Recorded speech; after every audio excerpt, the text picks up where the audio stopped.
මගේ නහයෙන් මොනවද ආවේ? Apple juice. නාන. Oh, winner. Oh, nee, thank you.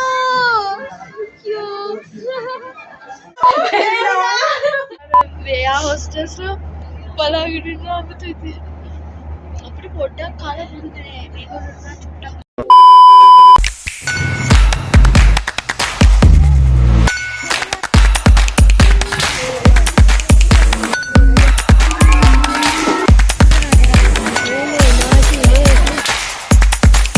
Airport එකේ නම් වැඩි විස්තරයක් නැහැ. අපි දෙන්නා vlog එක පටන් ගන්න හැදුවේ ෆ්ලයිට් එකේ ඉඳන්. ෆ්ලයිට් එකට නැගලා ටික වෙලාවක් ගිහිල්ලා කෑම එක අතර ගත්තට පස්සේ තමයි මතක් වුණේ vlog එකක් කරොත් හොඳයි කියලා. ඉතින් අපි දෙන්නා vlog එකක් කරන්න පටන් ගත්තා. YouTube දාන්න නම් නෙවෙයි හිතාගෙන ඉඳියේ. ඒ වුණාට හිතුණා මේවා තිබ්බ එකේ දැම්ම නම් හොඳයි කියලා. මේ වීඩියෝ ආයි බලද්දි තමයි තේරෙන්නේ අපි දෙන්න පුදුම කෑමක් තමයි කන්නේ කියලා. අපි කන අතරේ අපි කතා කරමු අපි යන්නේ කොහෙද කියලා. අපි යන්නේ චයිනාවල තියෙන ලොකුම ෆෙස්ටිවල් එකකට. ඒක තමයි ලෝකයේ තියෙන ලොකුම ට්වින් ෆෙස්ටිවල් එකට. ඉතින් අපිත් එක්ක චීනට යන්නේ ලංකාව නියෝජනය කළ ට්වින්ස්ලා විදිහට අපි දෙන්නයි තව අනුරාධපුරේ අක්කලා දෙන්නකොයි.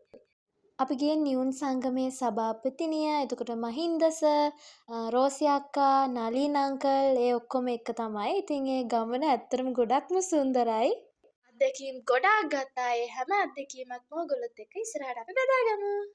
එදා නම් පුදුම බඩගින්නකින් ඉඳියේ. අපි දෙන කන විදියට පේනවනේ කොයිතරම් බඩගින්නකින් ඉඳලා තියෙන්නේ කියලා.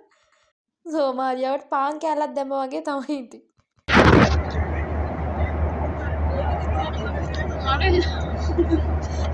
මෙයාගේ විතරක් දාන්නේ. මේක මම ඔක්කොම රායි. මේක සෙට්. එයාගේ විතරයි අපේ රායි. මම අසල්. දැන් එයාගේ මේක රහ නෑ. අපේ මේක රහ. දැන් මට ඇති. දැන් මම චීස් කෑවා නෝ. චීස්. මේ කනවා ගොඩක් නගේ කියන්නේ මගේ නහයෙන් මොනවද ආවේ? Apple juice. ඇපල් ජූස් හොල්මන්ත් එක බෑනේ.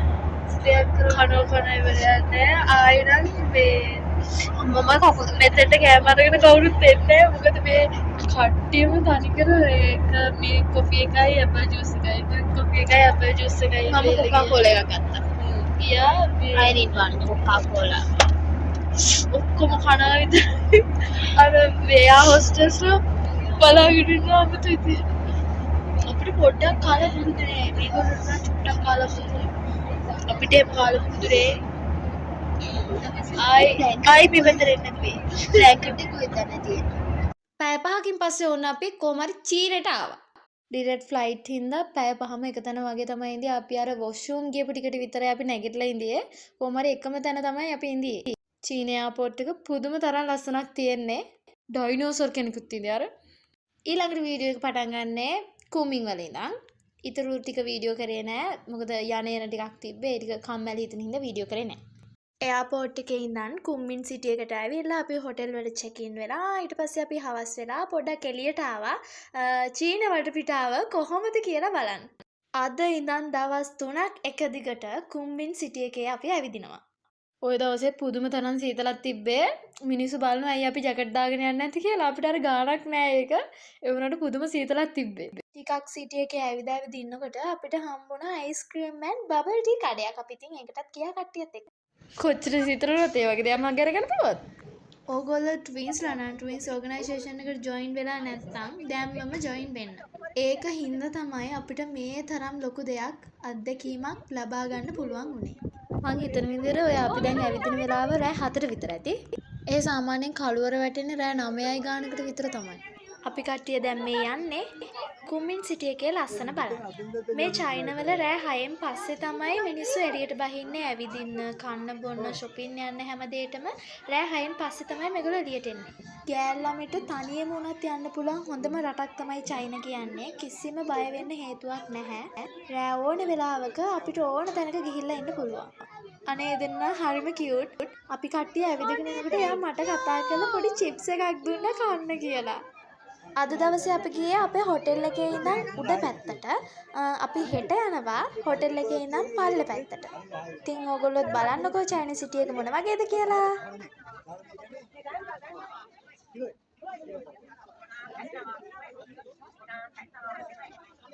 අපි සිටි එකේ පොඩ්ඩක් ඇවිදලා කන්න පළතුරු අනම්මනම් ඒවත් අරගෙන අපි එහෙම්මම ගියා ඊට පස්සේ ආයේ හොටෙල් එකට. කොහොම හරි එදා දවස අපි දෙන්නට ගොඩාක් මහන්සි දවසක්. මොකද අපි ෆ්ලයි කරලා ඇවිල්ලා ගොඩක් මහන්සි වුණා. ඉතින් අපි දෙන්න හොඳට නිදාගත්තා එදා.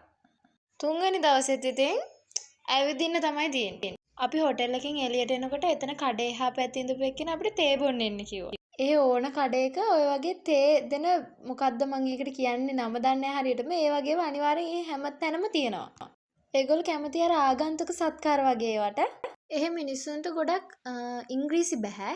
ඒගොල්ලන්ට පුළුවන් චීන භාෂාව විතරයි. කලාතුරකින් එක්කෙනෙක් දෙන්නෙක්ට ඇරෙන්න ගොඩක් ඉංග්‍රීසි දන්න අය නැහැ එහෙ. අපි දෙන්නා පිස්සුම වටපු කඩයක් තමයි මේ එහෙ මේ වගේ කඩ ගොඩාක් තියෙනවා. දන්නවනේ ඉතින් අපි දෙන්නට කෑම දැක්කොත් ඊට වඩා දෙයක් නැහැ කියලා. දැන් මේ අද මම මේක වොයිස් කරනකොටත් මට ඒක මතක් වෙනකොට කඩට කෙලවුරනවා. ඒ තරම් පුදුම සුවඳක් තිබ්බේද. ඊට පස්සේ ඒකෙනුත් අපි කෑම මොන හරි අරගෙන අපි ගියා ඇවිදින්න. මිස් අද තමයි අපි කරන්න ආපු විශේෂම වැඩේ කරන්න යන්නේ. අපි දැන් ඉන්නේ කුම්බින්වල රේල්වේ ස්ටේෂන් එකේ. අපි දැන් යන්න හදන්නේ මොජෑන් වලට. අපේ ඉවෙන්ට් එක තියෙන්නේ මොජෑන් වල. ඉතින් ඒ හින්දා අපි අද මොජෑන් වලට යනවා. අපිට රේල්වේ ස්ටේෂන් එකේදී ට්වින්ස්ලා ඉන්දියන් ට්වින්ස්, නේපාල් ට්වින්ස් වගේ පොඩි කට්ටියක් අපිට හම්බුණා. අපිත් ඒගොල්ලොත් එක්කම තමයි මේ මොජෑන් වලට යන්නේ. අපි දැන් යන්නේ මොජෑන් වල තියෙන ට්වින්ස් හොටෙල් එකට තමයි යන්නේ. මොජෑන් වලට ඇවිල්ලා එළියට බහිනකොට මෙන්න මේ වගේ සේනාවක් ඉඳියා. එයාලා අපි වට කරගෙන එකපාරට නටන්න ගත්තා. අපිටත් හිතාගන්න බැරුණා මොකද්ද උනේ කියලා. පස්සේ තමයි දැනගත්තේ ඒගොල්ලෝ අපිව පිළිගන්න ආපු අය කියලා. එයාලත් එක්ක අපි නටුවා, සින්දු කිව්වා. අපි ඒතර ගොඩක් එන්ජොයි කරා. ඒකට නම් කියන්න වචන නැහැ.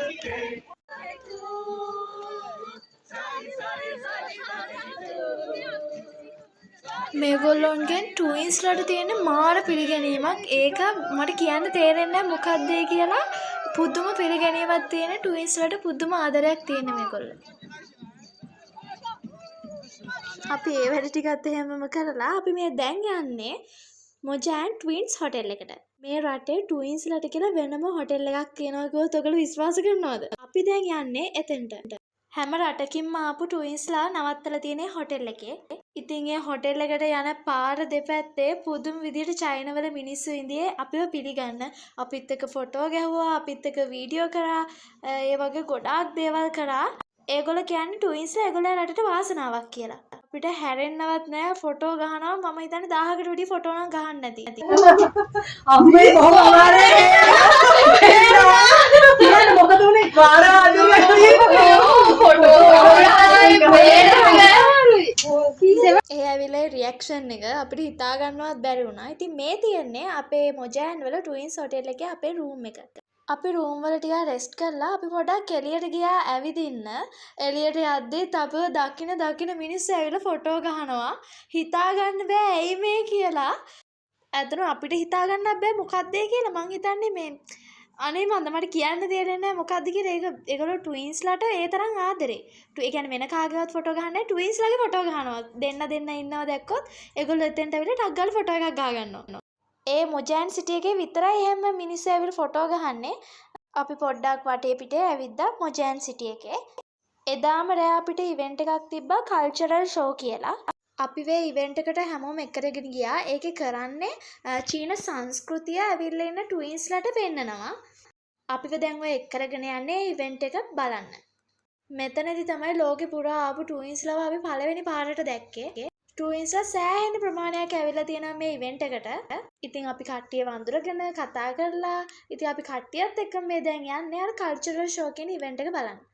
මේ තියෙන්නේ ඉවෙන්ට් එක පුදුම ලස්සනක් තියෙන මේ ඉවෙන්ට් එකේ චීන සංස්කෘතිය එහෙම්මම අපිට පෙන්නනවා මේ ඉවෙන්ට් එක ඇතුළේදී. ඒක අපිට වෙනස්ම අත්දැකීමක් වුණා. කවදාවත් දැකලා නැති ඒ වගේ දෙයක් දැක ගන්න ලැබීම අපි දෙනට පුදුම වාසනාවක් එහෙම තැනකට යන්න උනේ එකම. ඔතනදී වෙලාව 11ට හරි 12ට විතර ඇති. ඊළඟ දවසේ අපිට වැඩ ගොඩක් තිබ්බා. ඉතින් ඊළඟ වීඩියෝ එකෙන් අපි ඒ වැඩ ටිකත් එක්ක ඔයගලන් හම්බ වෙන්නම්. ඊළඟ වීඩියෝ එක තමයි හොඳම වීඩියෝ ටික තියෙන්නේ. එහෙනම් අපි මේ වීඩියෝ මෙතන නවත්තනවා. බයි!